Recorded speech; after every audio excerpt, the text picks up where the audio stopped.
ছেলে আমার মস্ত মানুষ, মস্ত অফিসার, মস্ত ফ্ল্যাটে যায় না দেখা এ পারে ও পার।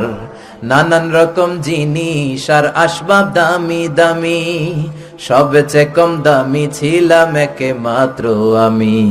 ছেলের আবার আমার প্রতি অগাধ সম্ভ্রম, আমার ঠিকানা তাই বৃদ্ধাশ্রম। ঠিক কি না? এজন্য আল্লাহ ডেকে বললেন, খবরদার, বাবা মারে বৃদ্ধাশ্রমে রেখে এসো না। তোমাদের জ্বালা যন্ত্রণা বাবা মা সহ্য করেছে, তোমারে ঘর থেকে বের করে দেয় নাই, এতিমখানায় রেখে আসে নাই।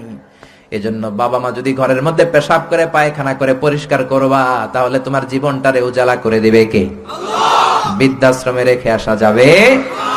বাবা মারে যদি বৃদ্ধাশ্রমে রেখে আসো, মনে রাখবা তোর কপালে বৃদ্ধাশ্রমে জুটবে না।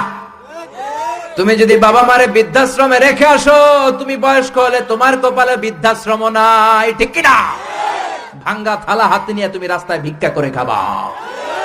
এজন্য আল্লাহ বললেন, ইহসানের প্রথম ব্যাখ্যা, ইম্মা ইয়াবলুগান্না ইনদাকাল কিবারা।